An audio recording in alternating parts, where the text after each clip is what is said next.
Savage Dragon 94 from December of 2001. Looks like we'll finally get the showdown we've been waiting for. Cyberface versus Savage Dragon, fighting for the fate of America and the world. So one note about these ominous robotic figures in the foreground here. They don't appear at all this issue. Larson says he had originally intended to include them, but somehow forgot to. So anyway, the other notable thing here is the speech bubble. Looks like we've got some dialogue here on the cover, of course, which is not the first time, and it will not be the last. Let's see what Dragon has to say for himself here.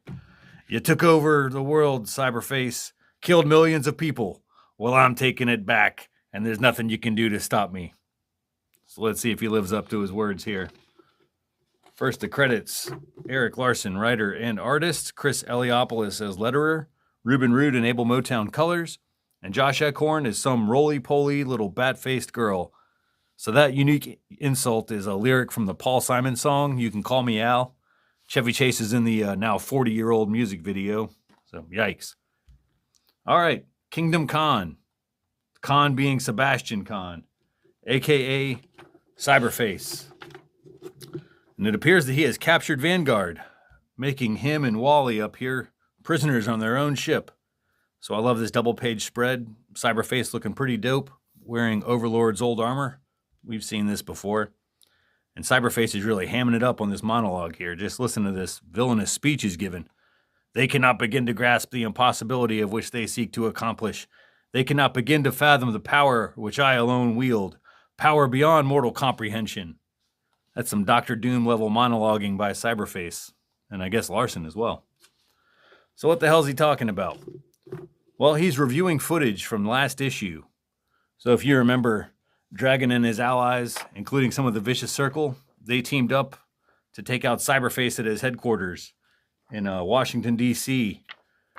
But Cyberface ended up escaping before they could confront him. So anyway, at this point, Cyberface believes that Dragon is dead.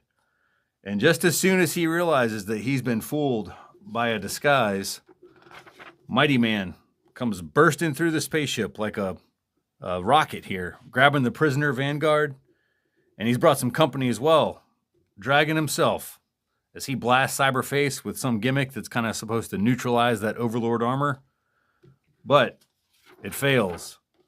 Cyberface is at full power, and Dragon will have to overpower him or outsmart him. And there's a break in the action as Frank Darling here makes his way through the rubble of downtown Chicago. He's looking for something or someone, and he might have found it.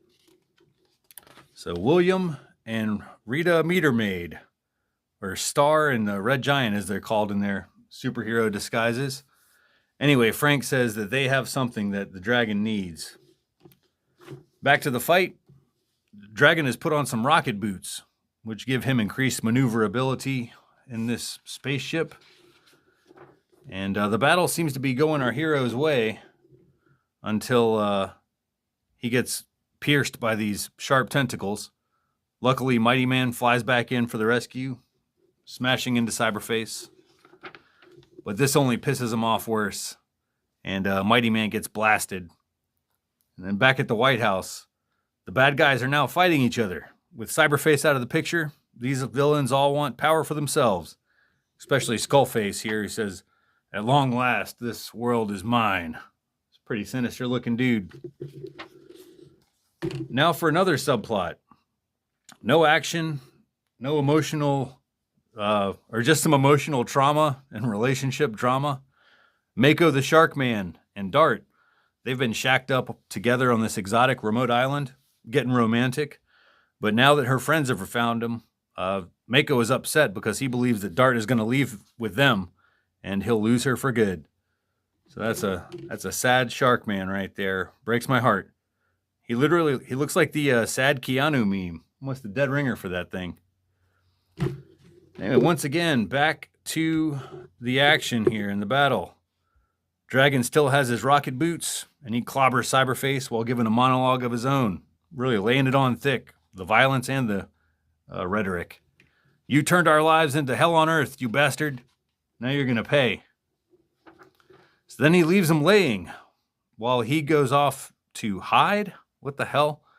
So Dragon is like silently scurrying around the ship in the darkness, almost toying with Cyberface before he's maybe captured here. Cyberface saying, "Got ya." And then back in Chicago, Rex Dexter, the scientist, he's helping Dragon with his plan to take out Cyberface.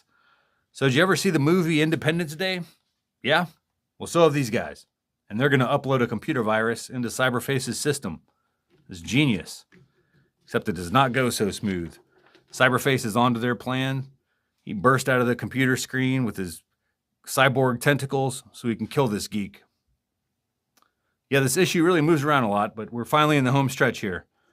Dragon is silently running around, Cyberface giving him chase, leading into this room where Dragon is tackled and then punched, then blown into smithereens. Cyberface blasts like a 36-inch hole through the center of his chest. And if that doesn't do the trick, he keeps firing at the Dragon until he is dead, dead, dead. If you're an idiot. Of course, Dragon survives this. And I'm going to tell you how he did it. So, this isn't even the Dragon getting blown away here. You remember there was that page turn a while ago? Let me see if I can find this thing.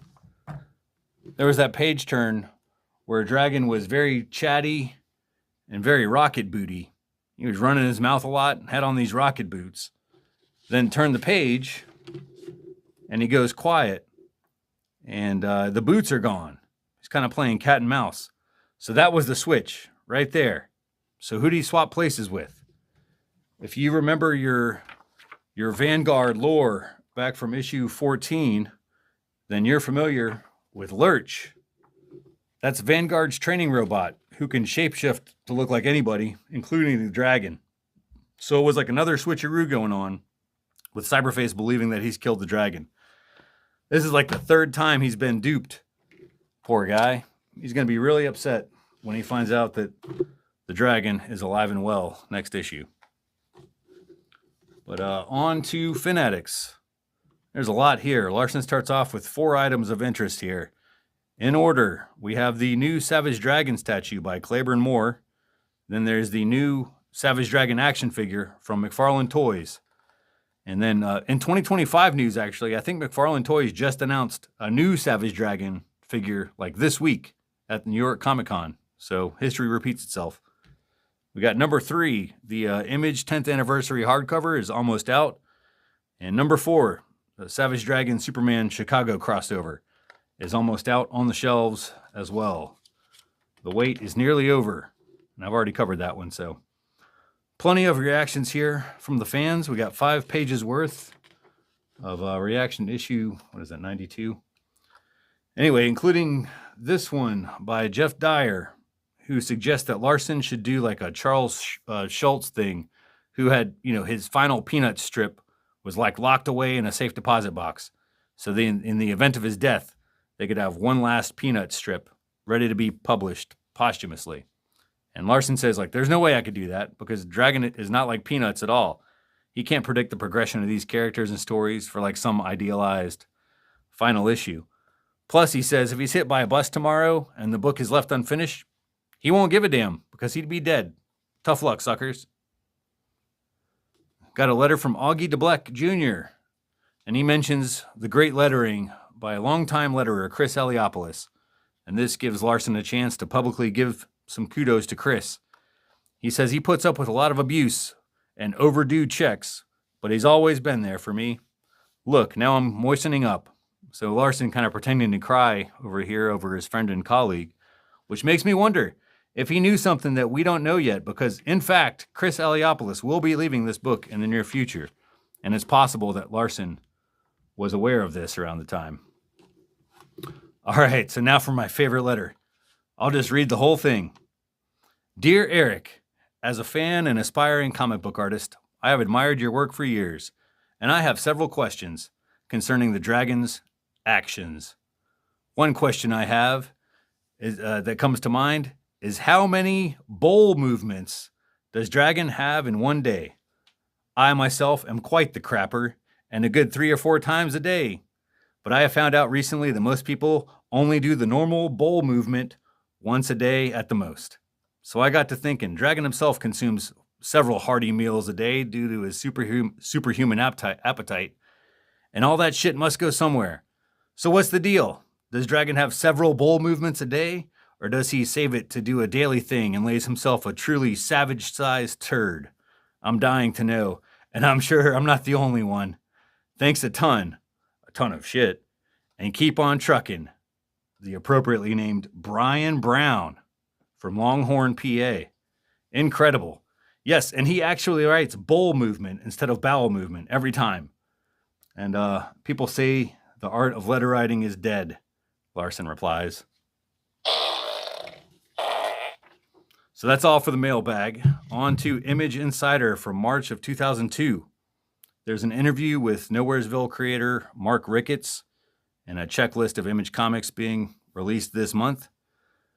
But down here, Understanding Image has a feature called the Image Deal. And this is for like potential Image creators to understand how Image is different from other companies like Marvel and DC and the mechanics of the deal. So Image does not pay page rates. Most publishers pay an artist, writer, colorist, letterer a flat fee for every page produced. And when a book is published by Image, there's no upfront payment. It may take months before creators see any money from their book, but the rewards are greater with Image, especially if the book is successful. Image only recoups the cost of printing and a modest office fee, but they make the same amount of money on their most successful book as their least successful. So it's like a role reversal from how things are conventionally done. But the creators get their cut and they retain their rights to their work. And that's the way it should be, it says down here. There's no credit to this article, but I believe it's Jim Valentino, who was the publisher of Image at the time. Moving over to Savage Tales.